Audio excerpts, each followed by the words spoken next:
And a big mouth. Right there. Oh, okay. You said going on social media. Oh, okay. All right.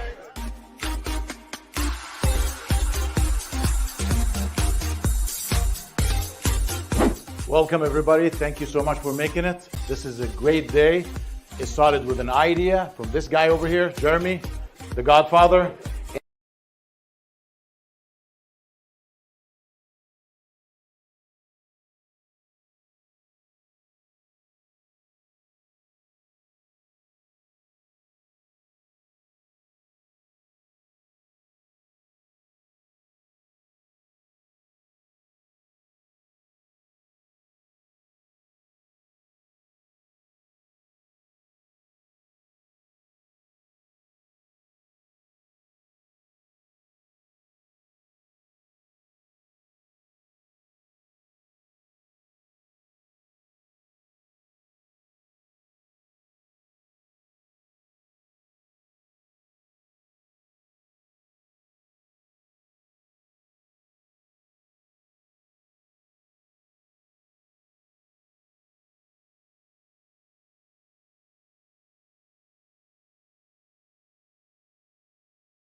And a big mouth. Right there. Oh, okay. You said going on social media. Oh, okay. All right.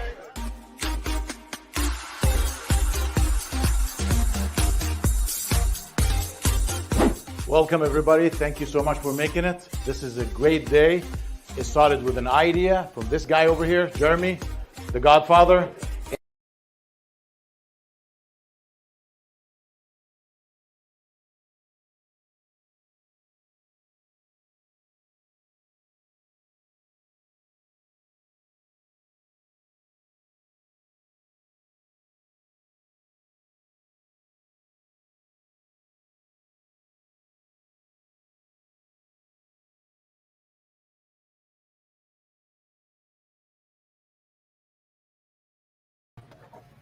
Okay, we are live. Hello. How are you guys? Hello. How's it going? You're I feel like Mike Wazowski from Monsters Inc. right now. Hey Edgar, how are you? Edgar's watching. Let's see here. Let's see. Let me take off the. I'm visible. You can see me. There we go. Okay. It's only for a minute though. Here we go. We're gonna have to remove it. Let's see. Okay, everybody, how's everybody doing? We are on Great. Javier's channel, so I want to let him give an introduction. Oh, hey, what's up, guys? I'm Javier Guzman with Mr. Full Doctor. Everybody tuning in, you guys are in for a treat. We're going to be going over some diversification in your field. So I'm going to go ahead and let Nicole start off and say a little bit about yourself, Nicole, and what you do. Thank you. So I own Cellbotics. So we are a training center. We have an in-person location in Atlanta, and then we also train online, and we have support platforms and all this amazing stuff if you want to learn anything. And even though there is a myth out there that there is no business course for the repair industry, that is wrong. Me and Tabitha right now just launched a B2B program and working with a bunch of people. It has been so much fun, but we actually have business courses as well. So, and at the expo, I'll be speaking on a training panel and just helping out. Kevin, you want to go next? Sure. Kevin with Ad Central. I'm here to continue talking about diversifying revenue with you guys. So, what does Ad Central do? Tell us a little bit about Ad Central. Sure. So Ad Central is an automation platform for your social media marketing. We also have an in-store marketing tool to display all of the content and help your front desk employees upsell. We do site creation for the repair industry, and we also have a check-ins and diagnostics tool that we are finalizing. So awesome. Thank you. Scott? Yeah, how's it going? It's Scott from Injured Gadgets. Obviously, if you guys don't know us, we're a massive parts distributor, accessories, tools, all that kind of stuff. But I'm excited to see what I can contribute, and definitely excited for the Gadget Repair Expo 2.0. Yes, thank you, Scott. Ahmed, you're muted. Can't hear you. It's all good. Still can't hear you. We'll skip you and come back to you. Tabitha. I'm Tabitha. I work with Nicole. I help with training and implementation and research and the whole nine. So Everything. There you go. everything. Yes. Josh? Ahmed, you're still muted. Josh? Hey, I'm Josh. I work with Nicole as well. Love working with Cellbotics, and I teach phone flipping. I teach how to buy and resell phones and just make a lot of profit, and more importantly, just staying safe. And I will be showing live demos at the Gadget Repair Expo. So I'm excited. I'm very excited. Yeah. Oh, Tabitha's actually our gaming repair system trainer too. Yes. To throw that out there. We've had a lot of calls today. It's been a long day. All right. Javier already gave his information. Bobby, to go. Bobby. I'll take it over. Hi guys, I'm Bobby. I'm with eTech Parts Plus. We are like Scott at IG, a parts distributor. We also do a little bit on the repair and training side too, to help businesses out there needing help with learning new devices. A lot of micro soldering stuff too on the B2B side. My role at the company is I'm the director of a repair and training departments, but I also do a lot of the product setup, product knowledge stuff. So making sure the parts are what they're supposed to be, tools that everyone needs are in stock too. So a little bit of that stuff. And you'll be doing a laser demo at the expo. Yes, and you're like a demo training. So we're trying to make them more like trainings this time and not just look and tease. So we'll actually be prepping those. Yeah. And that's what I think it turned into at the last one is we were giving a lot of tips that help with issues that people were having with certain process. That happened in my demo. I think I heard it in the micro soldering ones too. And because this is we're located in Dallas, San Antonio is a lot closer than Atlanta was. So we're actually bringing multiple lasers since we're just going to drive down from here. So we'll have a lot more this time. Yeah, and with the demo people, I'm actually going to help them kind of put together info packets or something to give out to people to make it more try to give a training as a demo at the same time. So you guys are really walking away with value if you come to the expo. And Shira? And then we'll go back to Ahmed. I'm back, but keep going the circle. Good evening, everyone. My name is Shora Ward. I'm the owner of Girls Fix It out here in the Northeast, the suburbs of Philadelphia. And I will be doing an Apple Watch demo in San Antonio. Looking forward to do it. So I'm the Apple Watch girl and looking forward to working with you all and talking about diversifying our revenue. And Shira actually does mail-in watch refurb. So if you need somebody for that, that's your girl right there. That's right. Yeah. All right, she's amazing. Okay, this is Ahmed. I am the CEO and founder of Unlimited Prepaid Distribution. We are a master agent for prepaid, wireless, and telecom, and we do and as founder of Upluck Social, we're a social media and marketing agency for cell phone and repair shops and wireless companies and other businesses we've been adding. I'm here to help everybody. If anybody have any question, I encourage everybody to watch these sessions because we got a lot of wealth over here. Everybody rich here with their information that we're here to help you guys and make sure that you're successful. Thank you so much for inviting me here, and I'm here to help. Okay, great. Good to see you guys. This is the highest number I've ever seen in one call, right? The biggest number. Yeah, well, we usually have 10, but we're close. We're one off right now. Let's do it. It's great. Yeah, it's awesome. Yeah. So the topic today was diversifying services. So I want to focus here. I want to give Javier a little bit of time to talk about refurb. I really love refurb, and I think that shops should be doing it. Even techs that work from home can do refurb. So do you want to shed a little light on that, Javier, about refurb and how people can make money with that? And is it something lucrative? And because people always look at the difficult side, like it takes time and you're going to break things, but they never look at the positives. Oh yeah, definitely. But like with anything, that's one thing. Anything that you do, it does take time. It's not something that happens overnight. So, you just got to be in there grinding. But of course, with all the proper training and expertise that's out there now, you can get started on this pretty quickly, and, it is pretty lucrative. You know, I mean, because you're basically saving that OLED panel, especially in the Samsung devices. You know, Samsung's, you know, like the S22 Ultras, you're looking probably about $350 display. You know, glass, OCA, and the equipment. You know, you could probably do it for, you know, less than like $30 with labor and everything, as long as you got the skilled technicians to do that. So, you know, and with that being said, I mean, you can definitely diversify into different markets. You know, you can buy broken devices, work with different distributors who do buybacks on broken phone trade-ins, get those devices, bring them in-house, refurbish them, and then of course you flip them. You know, I'm sure that's something that Joshua is also going to explain to us, him being a pro in that field as well. So you know, refurbishing has definitely been our stepping stone, and that's where we actually got started. And we did do it in our back bedroom. To go back to Nicole, she mentioned talking about starting in your back bedroom, and that's where Mr. Phone Doctor started. We were in a back bedroom and just learned it, and we are here now.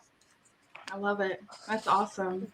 I think that some people get intimidated because they think that they have to have such a, you know, one person has to do it all. But I know, like Nas brought up before, if you kind of systematize it and you make it more of like a manufacturing thing, like Correct. each step is a little different, Stations. it does make it a little bit easier. Yeah, definitely. You can hire different amount of groups depending on your volume, you know, because then, I mean, if you have like an assembly line, technically you can have someone cutting, have someone cleaning, and have someone working the machinery laminating, you know, and that is something that I highly recommend for like big bulk orders where you're doing like thousands of pieces a month, you know. And you can do mail-in. So this is something that we're covering in our B2B. Is this is a service where shops and things and even facilities and companies will mail you their assemblies to get Exactly. Mail-in's been really big for us too, because me, I have a big e-commerce background. That's where my background came into play. So you know, I designed the whole website, which was a simple WordPress. We created a online form where customers go, they fill it out, and we don't have to do anything. They get a prepaid label sent to them right then, right after they fill out that form, you know. So we've been automated in that field. So yeah, mail-ins is great for it, and lots of room to grow with, especially with the B2B channel.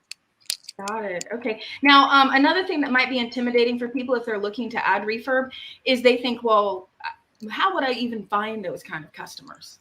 Oh, they're out there. You know, they're all out there. You know, everyone that walks into your store, majority of the time, it's gonna be a glass only replacement. You know, so you know, they're walking your door every day. You just got to realize and know that if it's a broken screen, good panel, it's refurbishable. Yeah, and we work with a lot of facilities, which is what me and Tabitha are working with this group for the next 8 weeks.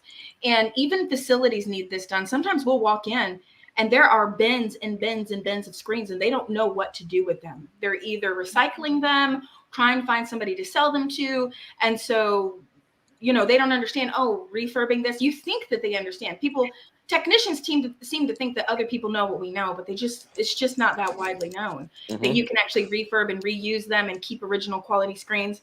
And with Apple coming out with that new software that'll revalidate an original part, even if it's not a match for that phone, I think that this is going to become really, really key. When I was in Washington at the RLSQ, if you guys don't know what that is, it's a meeting that is put on by CTIA members. Apple's there, LG's there, Samsung's there. And they meet with CTIA. It's a very small group. And they're the ones that, you know, they just chat about the industry. And this was the topic that came up when I was there. It's about 30 people in the room. And they brought up this new software that Apple's coming out with. So I feel like it's going to be even more prevalent as that comes out. Oh, that's awesome. I'm looking forward to that. Quick question. Can I ask a question? Yes, please ask away. Okay. So what advice that I just want to hear from everybody, if that's okay. I don't want to take over this, but I just want to ask, what is if someone is starting their business today, Javier, since it's your channel, let's start with Javier. What do you give a new business repair, a telecommunication in general, a repair store? How about that, since you are on the repair? Like what type of advice I give them? Yes. Like, you know, try to learn everything, you know, learn everything. But once you learn everything, start delegating. Don't try to overwork yourself, because then that's going to be a whole burnout process, you know. I mean, there's only so much that you can do in a day.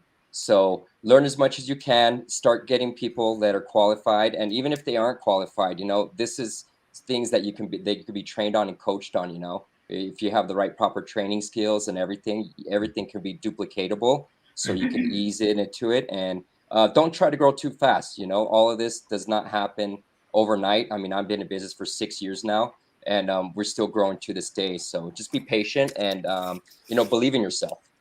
I like that. Okay. One thing I just wanted to add on top of this, I was out for 2 days.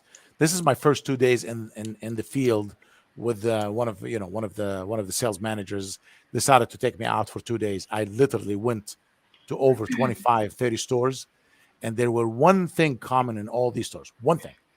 I need more help. I said, you guys going to hire some people? He said, I'm looking for experienced people. Like all of them looking for experienced people. I said, where's that person? I can't find him. What do you talk about training? What do you talk about? What do you think about getting people and train them? Is that possible, Javier, since you are Definitely, that is possible. I mean, I've brought in guys that have no technical background, and you know, one important thing is having an operation procedure set in place. You know, so that way, you know, you can teach them how to do it, but then, you know, if they forget some step, they got a manual. Like, just open up a book and they can just see, okay, all right, it's in this step. This is what I got to do next, and it kind of refreshes the memory. You know, you just got to be patient with them, but everything's teachable. And going on trainings. I mean, if people do want to get into the refurb, we're going to be working with Nicole. Our training class is going to be with her. So, you know, it is, and you just got to take time and find a good mentor to show you the ropes on how to do it. It's very easy to do, though. What do you tell people?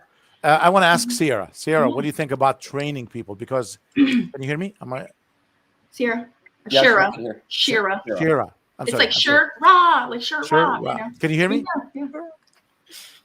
Is she frozen? She's on mute. I actually gotta say okay. Josh wants to ask. Josh wants to add in there. Go ahead, Josh. Go ahead, Joshua. Yeah. It's actually interesting, you know, that we are actually talking about this, because this is actually like very, very important in any business, especially a business that's growing. For me, an example, I hope I don't get in trouble for this because I'm about to drop a gem for the phone flippers out there, but I actually hired a VA to post my ads for me and to negotiate for me, because honestly, I done grew to the point to where I'm too busy. I'm honestly too busy to really, like, you know, do that and consistently, you know, be there and things like that. And that's just something, you know, I teach in my in-person training. I'm not going to get in detail too much about that, but that has actually helped me a lot. And it has opened up room for me to now what I'm actually focusing on is building a list of just private buyers, you know, and things like that. So now I have time to, you know, get on the phone and talk with these people. So diversifying is very important. And like Javier said, like having a system in place, that's just even more important, because I also have to train these VAs. These VAs don't know what to say. You know, I'm hiring them. They don't know what to say. I have to train them. I have to train them like I train anybody else, how to negotiate. Actually, Ahmed has a whole team, Josh. He has a whole team. Wow. Yes, a whole team. I only got, honestly, me right now, I'm only at 2 VAs, but that's been very lucrative. It honestly has been very lucrative, and I learned that through a mentorship just by investing. Man, again, you know, I'm always talking about investing into myself, and then that's pretty much how I feel about that. So let me tell you that this is great. Good job, Joshua. I mean, you couldn't do any better, man. This is amazing. So this is, I have 2 stores, by the way, bringing up the VAs. These 2 stores locally here. And he said, dude, I am having high volume of calls. And I said, okay, you know what's your problem? I said, you're making your technician guys who you make more money from answer the calls. Why don't you hire someone else to answer the call? Take messages, send you an email with everyone, just break it down to you. Like let someone else answer the call. So he hired 2, not 1, 2, taking calls, sending emails, messages to the customers, messages to the technicians, messages to him. They use it through a system, and everybody's working here locally, and the VAs picked up the calls. And guess what? His business went up. He's not missing any call. He's not missing any opportunity, because a lot of stores are ignoring these calls. Dude, you're ignoring your calls. You're ignoring your business. Right. I want to add something here real quick and just kind of go around the room. So I kind of want to go to each of you. And what do you think there is a service, you know, that a store is maybe not doing enough of? Like, as you know, each of you are kind of in different parts of this repair world. What is something that you think a store is not doing enough of or putting enough in? Kevin, you want to go first? Sure. I mean, as you mentioned, we're all doing different parts of the repair world, and what we focus on our end is marketing and social media presence. You know, if your store doesn't have designers and doesn't have people that are posting these ads, how are your customers supposed to know that, you know, you're still active? How are they supposed to know what you're doing, or that your new services, or that you are taking care of the newest devices, or, you know, if you add game console repair, or after talking to one of these guys, you start refurbishing? How could you possibly manage keeping that content up to date at all times without continuously hiring out? So I think it's important that stores focus on that type of exposure for their business, as well as the in-store exposure. And that's why we build Ad Central TV, because I hear myself through someone. Sorry. Somebody needs to mute themselves or something. And that's why we set up Ad Central TV, was because once they're in store, you're not done marketing to them. Yeah, you have devices in the shelf, but you know, Ahmed talked last time I was on about financing. If you don't tell them immediately when they walk in the door that you're financing, how else are they going to find out about it? So if it's on the TV while they're in your lobby and while they're waiting, then they know you also offer financing, or they know you also offer warranties with your repairs, or any type of other additional service. It could just be the upsell of a tempered glass on a device. And if your employee doesn't take the time because they're busy, having a bad day, weren't trained well enough, how are those customers going to know, you know, we have a tempered glass deal or we have a bundle? It's so important that they're constantly reminding them of these things, because if you don't tell them, the customer isn't going to know. So Very good. Thank you. What about you, Yeah, Scott, coming from the parts industry? Hold on, we're going to go around, and then I want to give everybody a chance to, I want to give everybody a chance to chime in. Scott, what do you think? Yeah, so I mean, even though it kind of sounds more base level, the number one thing that I kind of see when talking to both like brand new shops and then like shops that have been around since the beginning is repairing everything, and at least offering to repair everything. Because, you know, I know for sure the biggest argument you get when you tell a shop, hey, you need to be able to repair everything, is I don't have enough money to stock all the parts or whatnot. But there's a solution to every problem, right? And so even things like iPads, it's shocking, but, you know, I'll talk to stores sometimes and they're just like, we just don't touch iPads. We've had issues in the past. We just don't touch them. They're one of the highest margin repairs. You know, it's crazy to turn something like that away, especially when they are already in your door. You know, it's something I always try to recommend to customers, especially on like those expensive brand new S22 screens or whatever it may be. Like, no, you don't need to stock one of each color frame and have $50,000 in inventory.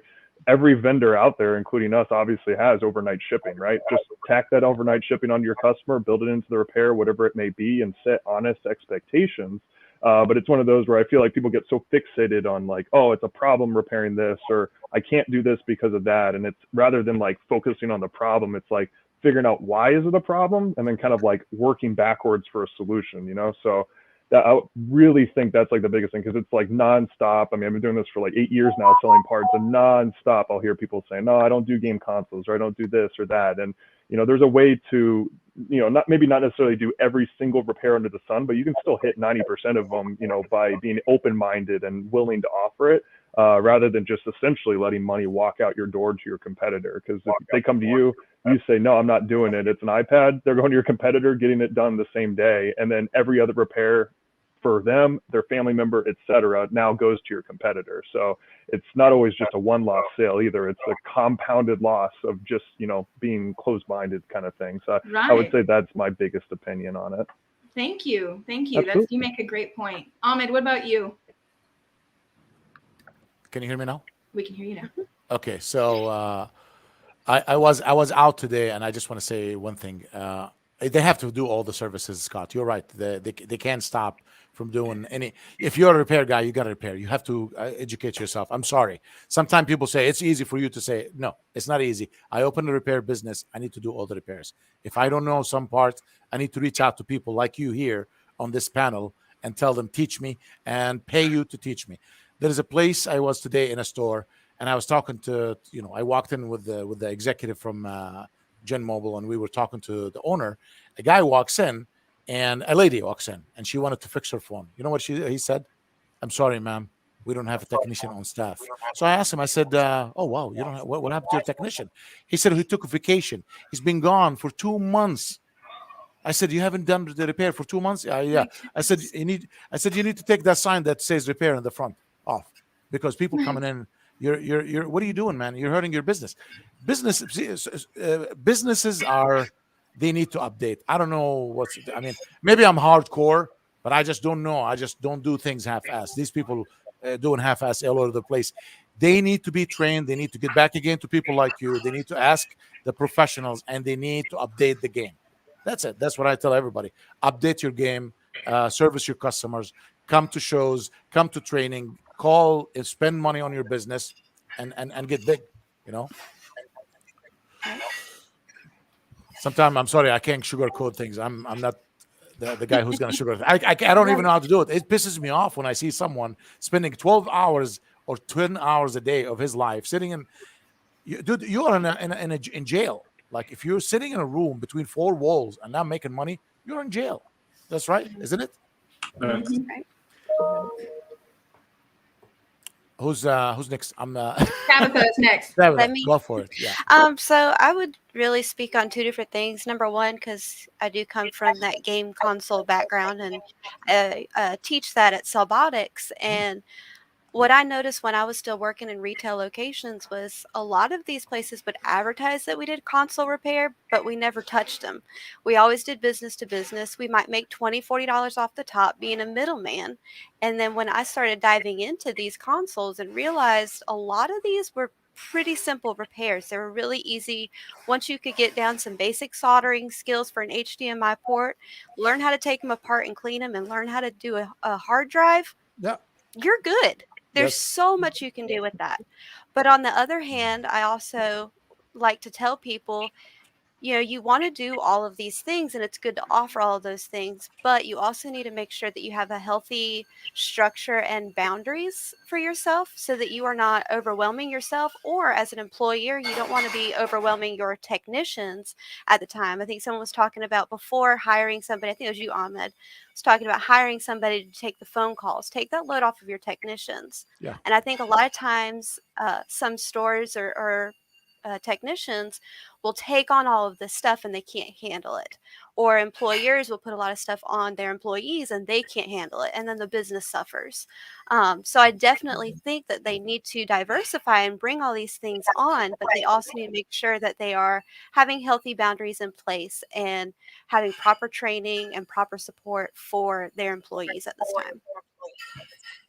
Man, that was powerful. It is powerful. Delegating is very important. Yes. The one man show stores, you can be one man show for the first year, but you can't do that every year, man. You got to grow. No companies grow. Everybody talks about Amazon started in a garage. The guy is not in the garage anymore. Right. You got to get out of your garage sometimes. So they need to understand. And you know what? I just want to chime in one subject here.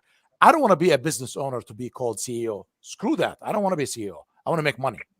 Call me the janitor and make me money. So I'm willing to work for people sometimes. Some of these store owners, dude, if you're sinking and if you're not making it, why don't you go get a job partner with someone? Go tell your whatever, figure something out. Close that store that's killing you and go work for a company and give them value. Put yourself where you belong. If you're good at one thing, you don't have to go to be a good. Running a business is not easy. It's fun, but it's not easy. If you don't know what you're doing, admit it to yourself and say, I want to go work for XYZ. Maybe I need to update the game and learn from them. Then I'll come back again and revisit my business. But there's a lot of business owners, hard-headed. They don't want to change. Their biggest challenge themselves. They don't want to delegate. They don't trust anybody. I walked into places and they said, well, I don't trust anybody. Dude, it is what it is. You have to trust, and you're going to get burned until you find the right person, and then you grow your business. Right. Right. Absolutely. Yep. I want to hear from Bobby. Go ahead. I'm sorry. Add to that. I'm sorry. Who was going to say something? I think Joshua was up. Next person, yeah. Yeah, I was just going to speak on honestly just buying and reselling. To be honest, I feel personally like, and actually, I honestly pretty much know that a lot of people can start buying and reselling these devices. And before we get into the topic of, if the device still financed, if you want to just avoid that situation in the whole, only buy devices that are paid off and profit off that and make a larger margin. Like, why are you letting money walk out your front door when they want to sometimes just get cash? A lot of times people just need cash and they want to just come to these repair shops just because they probably think like, hey, maybe they'll give me something. If the device meets your store qualifications, why not? Why are you going to let it walk past you when you could obviously make way more than what you would have from buying the regular way that you are? So definitely diversifying and just trying to figure out how you could put in buying and reselling, and just using all the resources and tools. There's direct buyers, people that will buy your devices, whether it's financed or unlocked. There's unlocking tools to whether you can even check to see if the device is even paid off or is it still financed. Like, these are just things that I use strategically to just make sure that, I'm not buying no bad devices out here, nor am I, giving out bad devices as well. I'm trying to avoid that in all situations. And I speak more about that in my course. That was just a little tip of the iceberg of just kind of just getting deep into that situation. So just definitely implementing that. I feel like it definitely add $30,000 a year to your business. Stores should be buying back old devices for sure. There's no reason why stores shouldn't be. Definitely. What about you, Javier? What do you think people are not doing enough of? Well, I'm gonna stick to my talk at refurb. I mean, I'm the refurb guy here, so I don't know. I just feel like you mentioned earlier, a lot of people are just a little intimidated in that, and they feel like it's a lot of work. But to be honest, it's really not that bad. You can do a refurb in less than an hour. If you got it timed out properly and the right training and skills. And then that's why we're teaming up with Cellbotics to give you guys those skills. So if you guys are interested, I'll be having some training courses with her and their team, and you guys can they'll be online. Yeah, they'll be online for you guys to take a look at. I just finished the Apple iPhone one, so iPhone you'll be able to do. And but getting back to diversification, guys, just try to do as much as you can. Don't leave everything on the table, because as a retail store, you have accessories. You could do micro soldering. Yes, micro soldering. You could even do like IoT services. There's a lot of elderly individuals that want to set up Wi-Fi devices in their home. You could be like, you got a mobile repair unit, just go there and set up service for them. So lots of different things. Just think outside of the box and just try to get it implemented in your stores. Thank you. All right, Bobby, what about you? Sure. So I've heard a lot of the things covered already, but I'll just echo that. The biggest thing is you have to evolve. It feels like in this year alone, we've seen more repair shops close than ever before. And I think a lot of that is due to the market's been saturated for a long time. Everyone was doing an iPhone screen replacement or an iPhone battery. If everyone's doing that, what makes you different? And if you're not changing and everyone's standard is an objection to what's hard. And what's hard is what's unknown. And just because you don't know how to solder, you don't know how to do a game console or do back glass or refurb, doesn't mean you shouldn't, because as everyone's echoed, a lot of the harder stuff has a lot more margin in it, because usually it's the knowledge that you're having to kind of work up. The cost of the parts are typically a lot lower than the basic screen replacements or batteries. It's actually a lot of the reason we got into the laser space like 3 years ago.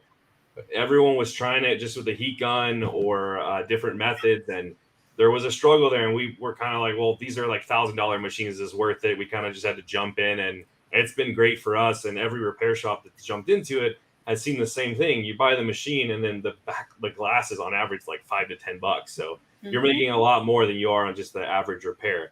And that's kind of the overarching message is you just have to learn new things.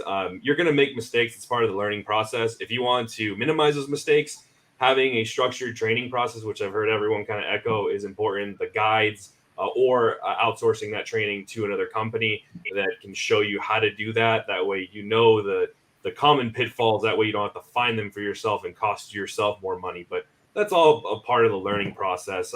It doesn't seem like we're getting simpler on the board side. If anything, they're getting more complicated. So you just have to figure out new solutions to problems that are going to keep coming up. Because again, if you don't learn the new models of repair, the new types of repairs, you're probably going to get left behind. And as Ahmed mentioned, I mean, it is a jail if you're just sitting there not doing anything. And over time, it's going to shrink more and more the common repairs you get in, because there's a lot of people already doing them, or they're going straight to the manufacturer. There's all kinds of things that saturate that now, but the overarching thing is you just have to change. If you don't change, you're going to get left behind. Right. If you don't change, you're going to get left behind. I think that margin point is huge too. So many people are so scared to jump into these things and they don't realize you can take this 50-cent charge port and make $150 profit right then and there. Mhm. I mean, just learning something new can increase your profits drastically. Definitely. All right, Shira, what about you? Yeah, I want to mention. Yeah, absolutely. I think I want to talk to the new store owner as well as the veteran. I think at my store now for almost a year, and but previously, a lot of stuff I just did mobile, and I feel like for certain repairs that I wasn't either comfortable with, I may have either learned it or work with somebody locally. So, like for people who, like you said, I met people walking in asking for certain repairs, and you're like, there's no tech. But if you're having someone walk in for an Apple Watch repair and you're just like, we don't do them, that you can possibly just outsource it, and you can make, $50 to $100 just by outsourcing it, understanding that for Apple to fix a watch for someone is going to be hundreds of dollars, and it may take them maybe 3 weeks to a month to even get it back. So for the new repair shop or someone who's not doing Apple Watches, it's like, outsource it so that way you can still get that revenue.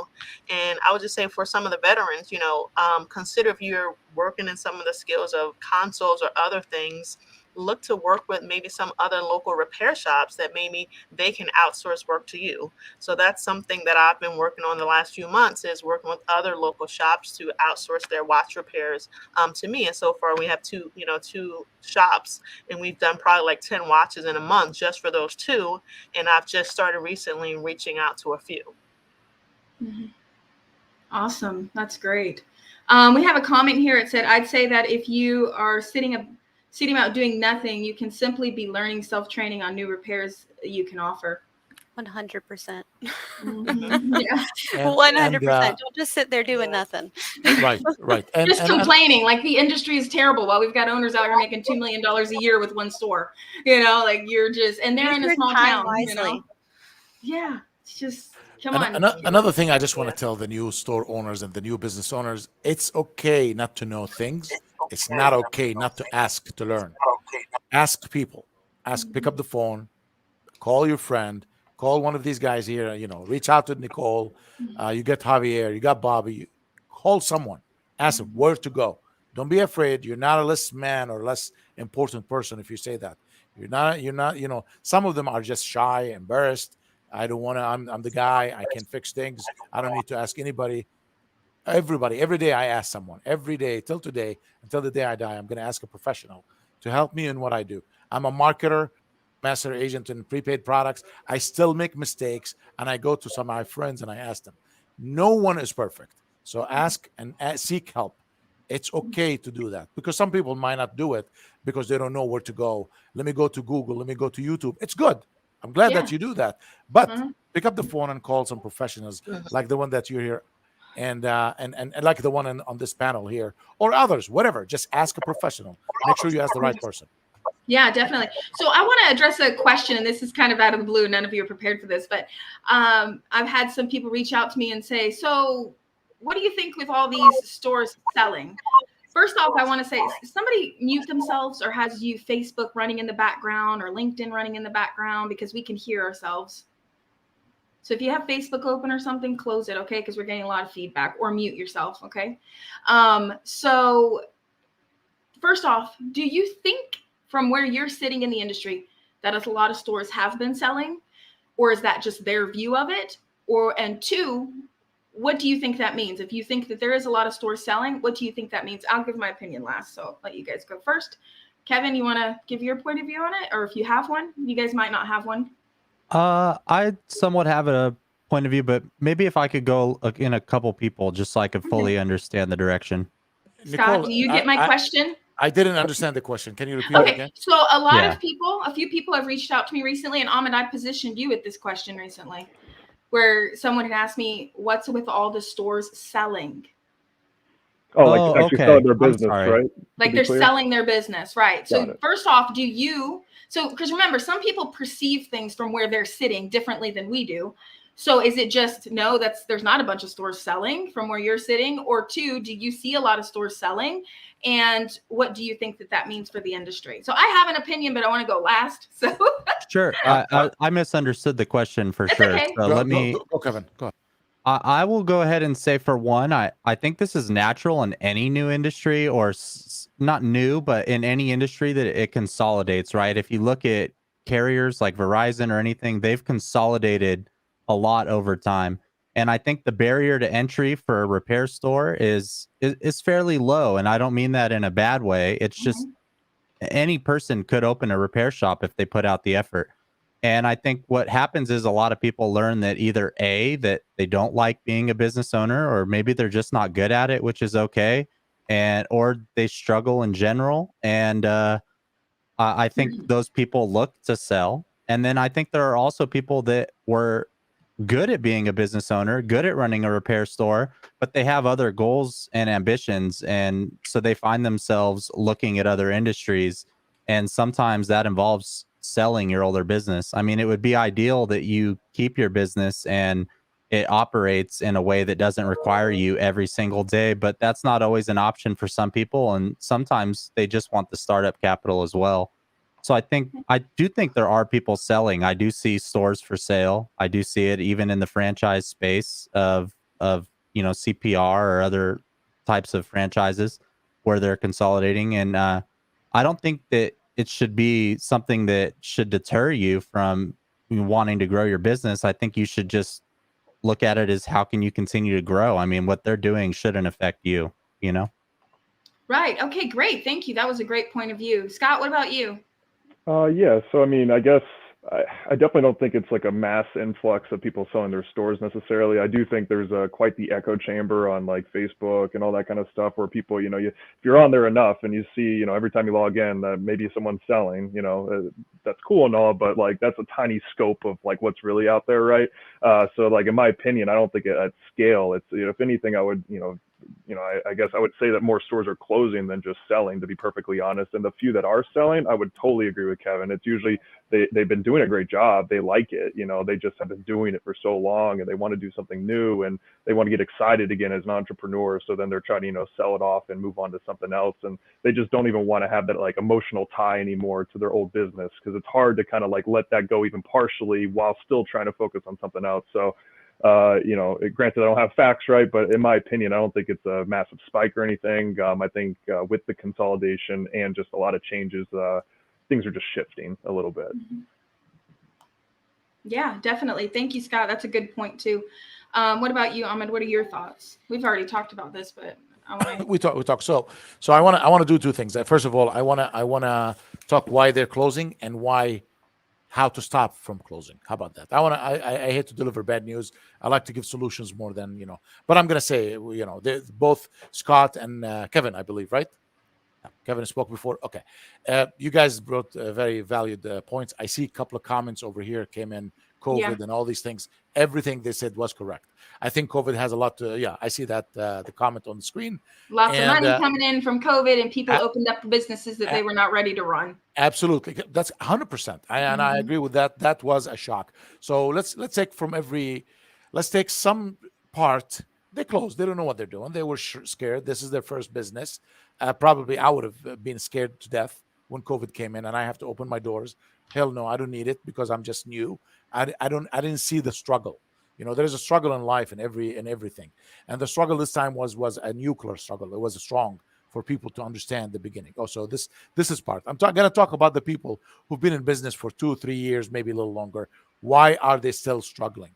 I'm telling you guys, update the game. The training again and all the and there's a lot of them sold, closing, and there's a lot more is going to close. A lot more is going to close. It's not gonna over yet. It didn't even hit the shit. Excuse me.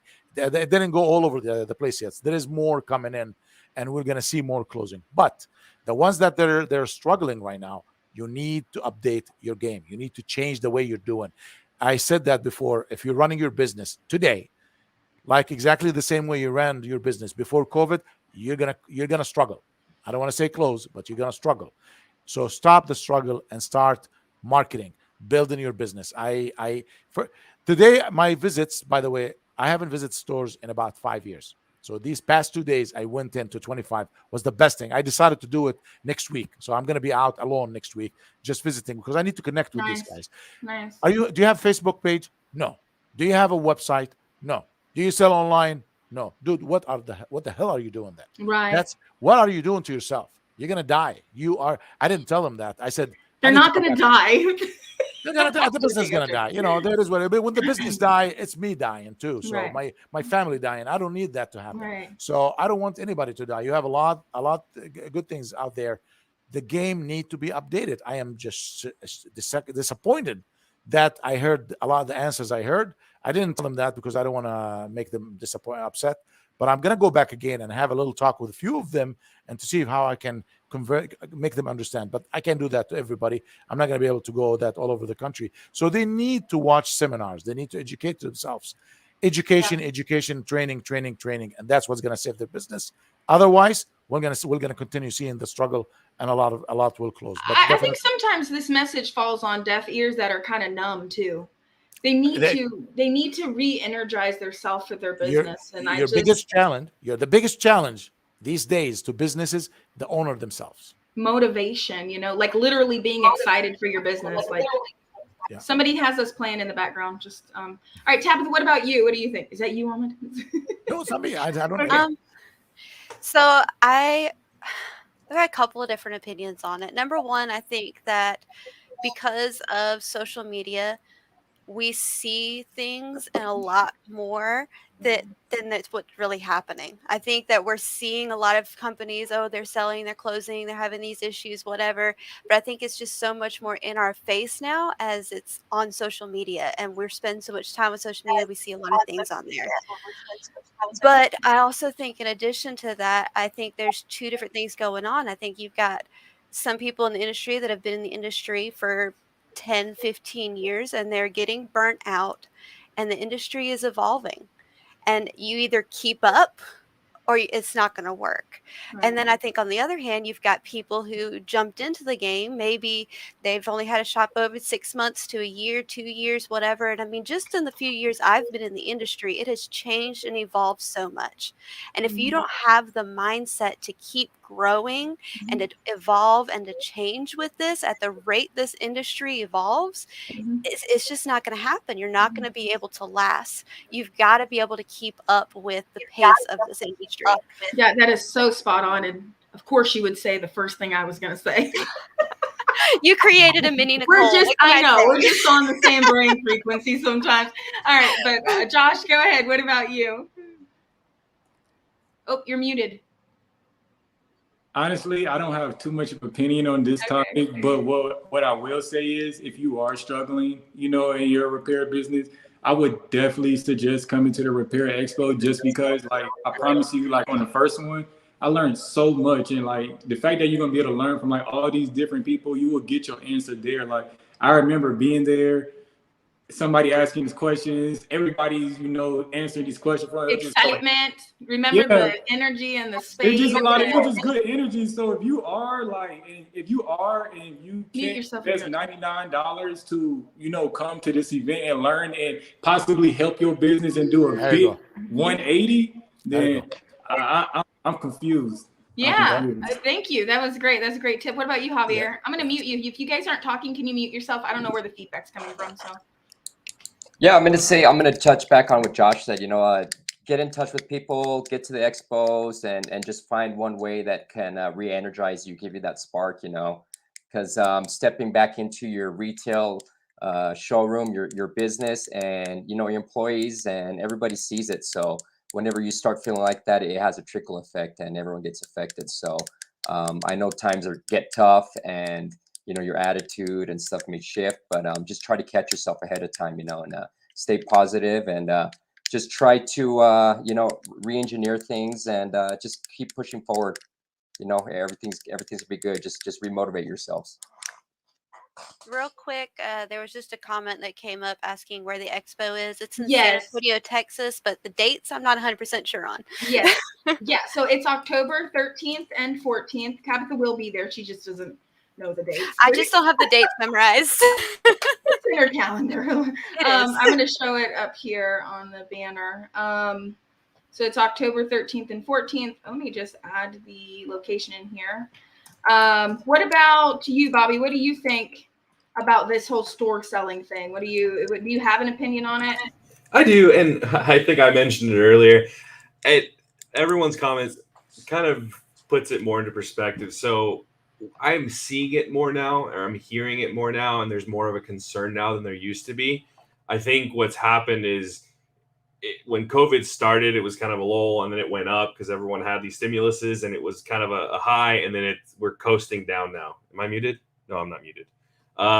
So we're just seeing that people are posting it more now, and we have all these lists we send emails to, and we get more bounce backs now more than we have in the past, where it's like, oh, I've sold the shop, I'm no longer the owner. So there is a couple things going on. There's some that are closing, but there's more of a transference. They're selling to someone else. They're keeping the shop open. And as mentioned, people are a lot more vocal on social media now, on Facebook, Instagram, all that stuff. So you do see it pop up a lot more, but it just goes back to the reason why a lot of them are doing that is either because, as mentioned, they're getting burnt out on it. They want to move into something else. I've seen a lot of people jump into real estate.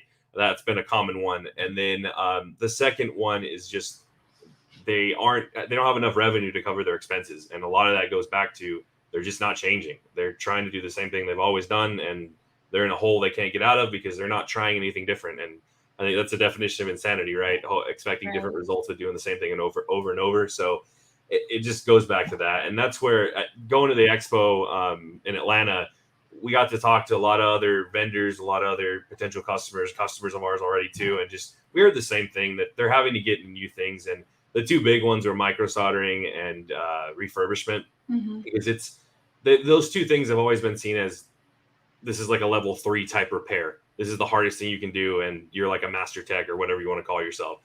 But that's not necessarily the case anymore. 10 years ago, when no one was doing it and you had to like figure it out on your own, there were no videos, there were no experts in the space. Yeah, it was a lot harder to do. Nowadays, though, there's like probably 1,000 people soldering on phones, if just a quick number. Right. Refurbishment, it's probably just about that. And I think as technicians, because I started off as a technician like 10 years ago, there's a sort of pride that sometimes mixes with ego, where you don't want to ask for help. You want to do it on your own. I think it says a lot about your personal growth and your professional growth as a technician when you just finally decide, you know what, let me ask that question, or let me ask for help, because that's the only way you're going to learn additional info. I've done a lot of trainings in the past, and one of the things that a mentor that I've worked with told me is you should take one thing from everyone that you work with and add that to your kind of your person, your teaching, your professional, whatever it may be. Try to learn from anyone you talk. It doesn't have to be repair. It can be like a professional thing. It could be a business development, management, anything like that, because those are all free. It's not like you're paying them to get that. You acquire it, and it's like that comment earlier. If you don't have anything to do, teach yourself. There's all kinds of resources out there to do it on your own, or find somewhere to invest in yourself and really grow and change your business. Because if not, you might be one of those posting on Facebook someday. Right. Not trying to be negative about it, but that's potentially where it could go. Yeah. Thank you, Bobby. We appreciate that. Thank you. All right, Shira, what about you?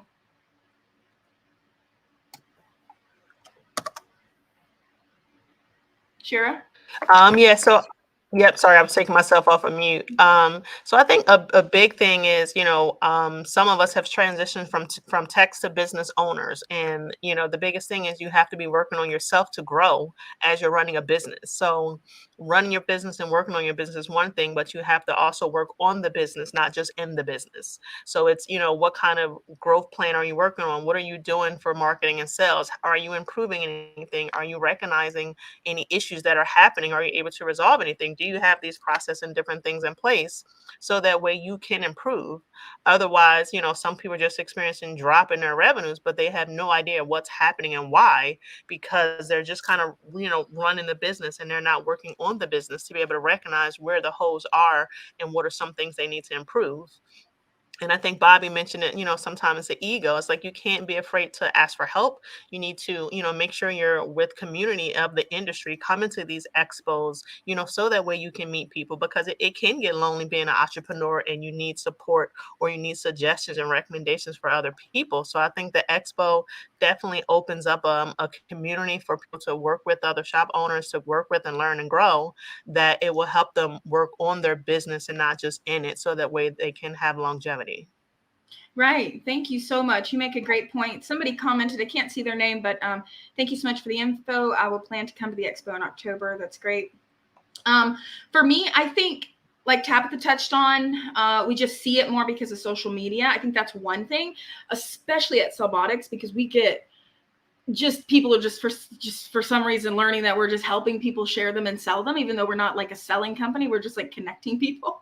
And sometimes people just close them, and it's hard to pinpoint, but sometimes I think it's also that the business owner is in like the wrong location and isn't able to realize that if they relocate, even if it's 30 minutes in the other direction, they think, oh my God, that's so far. I got to drive that far. We drive an hour and 20 minutes to our office, and our office is in a location because of certain reason, because that's where the clientele is. So I think sometimes it's bad location selection. It's not reaching the community like they could be. And then they just kind of get like in a spiral rut where they're just not motivated for their business like they were in the beginning. And so we sit on these lives and we say, market, network, and people are just like, whatever, some are like, whatever, I don't want to hear it. I've tried all of it, but you really haven't tried all of it. You just half-ass it. And then you get mad when somebody else says that it works. You know what I mean? And it is working for other people. It is. There are stores out there thriving in small towns and big cities. It is the truth. And if that's hard for you to hear, it's because you're one of the ones that are blocked off to the changes that you need to make as a business owner. And I do this a lot with my clients, is you have to realize that you are the creator for the company. You are not the one who's supposed to be doing all the day-to-day. If you are doing all of the day-to-day, you have no way to be a visionary for the company. And a company only grows in revenue when it has a visionary at the front. If you are not the visionary because you are bogged down answering phones, doing repairs, doing the inventory, and then you say, but Nicole, I can't afford an employee, then you need to reevaluate your expenses at home and how much you're taking for yourself, because you need to pay your employee, because that will make you earn more income. And I know that's hard to hear, but you hire to grow, not grow and then hire. It's the opposite way around. You guys have to change the way you think. If you are a one-man shop all by yourself, this is why you're struggling, because you're by yourself. You're not growing your business. You don't have any bandwidth. That's what they call it. There's no bandwidth. It's just get day-to-day, put out fires all day long. So that's my point of view. I think, of course, there's kind of a, not a purge, but like, yeah, the industry's changing. But you have to change with it. You have to be open to working with the manufacturers. You have to get involved. If not, yeah, you might go under, but believe me, somebody else is going to fill that space. The industry isn't going anywhere. Can I just add to that real quick? A lot of times, because I come from a background, I've worked in a lot of different shops and warehouses and all this before I even came on with Cellbotics. And a lot of times shop owners will sit there and think about the monetary investment of hiring, monetary investment of the refurb equipment, the lasers, all of these things that they have to invest this lump sum of money into. And they just think about that lump sum instead of thinking about how that's going to be paid back. I remember one instance where the company I was working with, we really wanted to get a backlash laser machine because that was the new thing. We really wanted it, but it was like $5,000 at the time. So what we did was we literally started a tally sheet, and every time a customer called and said, hey, can you do this?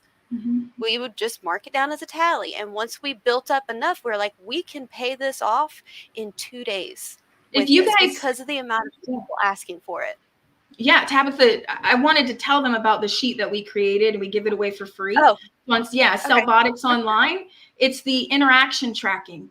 So Tabitha and I work with a lot of shops and companies, and one thing they don't do is track interactions. They track sales. So when people walk in and buy things, people walk in and sign up for a newsletter on your website, you're tracking that. But you're not tracking the phone call of, hey, do you sell iPhone 12 cases? No. Okay. You don't track that. So the part of growing your business and understanding what to add is knowing what you're missing. But the only way you can know what you're missing is just from the people that are contacting you, which is the hardest part. When they contact you and you don't offer the service that they have, but you're not tracking that, so you can't calculate it. On this spreadsheet, it actually has fields to calculate. Okay, like, we got this many, repairs, and this would have been the value, and this is what we could have done with that. Because a lot of times Tabitha and I can work with a store owner and literally within 1 month convince them to add a service based on stuff that they lost after they've tracked interactions not just sales, interactions from everything. Somebody walks by and asks, do you fix 13? Do you do back glass? No. Your employees just stop saying no, and they actually jot it down, and it goes towards lost business. And you get to actually see that number walk away from you just because you don't have a couple $1,000s in machines. That's it.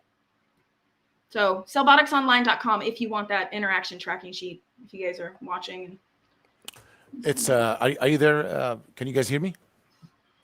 Okay, well, I just want to add one thing. I know we got to the hour. I won't be too long. I spoke to two people, by the way, two companies, big companies. One is a chain. They opened 54 stores this year. Just want to give some good news to people. There is opening in new stores for every. It sounds like a lot of stores closing, but a lot more opening. But they're more organized. They have a system. They build a system, and they're going big time. They're all over nationwide. I have another guy called me. He said, "Please, Ahmed, find me people that they want to open repair shops." I said, "How many are you looking for?" He said, "As many as we can." So there is people out there want to grow, and they're growing. And he's telling me like he's breaking records, like he's setting a new record every month. I don't want to bring up anybody's names, and I won't. But this is what's going on right now. There is a lot of people out there, and I know a lot of friends telling me that, Ahmed, man, it's been great. So there is someone out there doing fantastic, and there is companies are growing. There is some system. They have a system. They build a system. Like I don't know. I believe Scott was saying, why are you not repairing tablets? Why are you not repairing? But the easy stuff, easy is not going to make it happen, man, guys. It's not going to pay the bills anymore. Easy for lazy. You know what I mean? Easy for lazy, and that's for smart people. So update your game, learn, add. Dude, you're not even updating. You're not even doing the right thing in your gig. So finish your gig right, make it happen, and you'll make money. I mean, there is money out there. There's big time money, but it's your challenge again. The owners are the biggest challenge to themselves. Thank you. I was muted. Okay. Anybody have anything to add? We're a little bit past the hour. Anything you guys want to say? I do want to say, Repairs First, a little bit of a plug for them. They're really amazing what they've done just for our students. I mean, Tabitha can contest to this. I mean, they've actually got on and negotiated leases and helped people get signage and handle all the business stuff, teach people how to calculate attachment rates and how to calculate all these business numbers that as a self-starter, you may not know. So definitely, if you're struggling on the business side, Repairs First is a very simple, easy subscription, $69 a month, and you get access to all of these people, and you actually can get on the phone with them, and they will help you. They will stay on the phone with you for an hour and physically help you, which I've never heard of. So that's why I've always kind of stood behind Repairs First. We actually send all of our students to Repairs First to get help with opening their stores. And so I just want to give that little plug because a lot of people think that there's not business help out there, and there most absolutely is. Okay. And of course the expo. So you guys, there's so much more to announce about the expo, but yeah. I can't speak enough about the expo and what the expo is going to do for all of the stores. It's a class, it's a college, it's where you're going to learn and meet everybody and feel and pick up new solutions. You're trying to do things on your own. We are trying to do things all on our own. I mean, I'm very happy just to know everybody here in the panel, just right here. I'm looking at great guys. I want to see. I want to talk to ladies too. I want to learn from everybody. I want to hear everybody. I want to see you in person. And maybe if I pick up one good thing that's going to change my future, it will be definitely in the expo and in the conferences in general. But this one right here is a repair one. The only conference is directed toward and cater for the repair industry. So everybody get that $99, buy your ticket, buy your hotel, whatever you need, and get there. Like so next week is going to be some really fun announcements. So you're going to want to have a ticket. So buy your airfare before it goes up. Exactly. Yes. Yeah. You're going to want to be there when this announcement comes out. You're going to want to be there. So get your ticket. All right, guys. It's like else want to add best deal. I mean, $99. Yes. Right. I paid a $3,000 ticket for a show one time. $500 for another show. Like it's these shows. This is $99 is nothing. So. Anybody else want to add anything before we go? Real quick, there was a question about after someone learns phone repair and tablet repair, what's the next best repair to learn as a beginner? I mean, phone and tablet covers a lot. But I would say game consoles probably a good segue because then it's like a gateway into micro soldering, and it's like easy micro solder, or not easy, but not as hard because you're doing ports, and then you can get into ICs and other stuff from there. But I think It's much that one's real bigger common. too. Nintendo Switches we see break all the time, and they're still holding their value. So someone will pay to get that fixed versus going and buying another one. So that would be my answer if anyone else has one. And I would say if you've learned to repair them, another good thing to add for beginners, especially if you're working mobile, is phone flipping. Josh's course is literally like $300, and you can get with him and you actually get to talk with him individually. And I'm not just pitching that because he works with us, but we've actually, I mean, I see the stories. The students call me, they're making the money, you know? And so I think as a mobile tech and as a beginner working on your own, this is something that's a no-brainer to add and can be done from anywhere. So gaming, lasers a little bit, right? Bobby, what do you think about lasers? Because I think a laser backglass as a service for mail-in is also a good business. What are your thoughts on that as a beginner? Definitely. So the repair isn't difficult with a laser. It's when you try to do it with all the manual tools, which it's not hard. It's just different. It takes. Do you train them if they buy years. the laser from you? Do you train them? So when you buy the laser from us, we do have all the content we've created, videos, guides. So that all comes to the laser. The training does not. What we do for people that are local to the Dallas-Fort Worth area, if they're coming by, we will give them like a 30-minute, 45-minute crash course on how to do it. But a lot of it is hands-on, and it's easy to get into because running the machine is the easy part. It's figuring out just like when you open your first iPhone, figuring out how to open it without damaging it, taking your time to not cause other issues in the phone. I would say that backglass repair is definitely a big one to jump into. It's a little more on the costly side because of the laser stuff, but as Tabitha mentioned originally, and then Nicole, you echoed it with the interaction sheet, that's how we sell a lot of our lasers. We just tell the customer, all right, if you're on the fence, how many have you said no to? If that's like 30, I mean, calculate it's $100. That's $3,000 in revenue that you've just said no to. You need to track those no's. We see a lot of stores don't track the no's. So you've got to track the no's. If your employees are just answering the phone and hanging up and saying no, you need to track that because it will completely change your business. I promise if you track it out. Yeah, somebody said drone repair, which is really awesome. So I agree there. I think that there is a niche demand for that, and it's only going to increase, especially with the trend of fireworks ending. There's a lot of drone companies now, and I think as drones get more prevalent, I think it's going to be definitely a need, and it just makes sense. I will also say exercise equipment is another good thing. I know repair technicians can add it.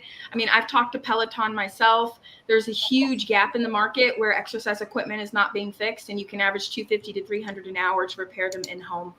So that's just some other stuff to add. Real quick, two people have talked about the whole manual process. I guess the heat gun and tools.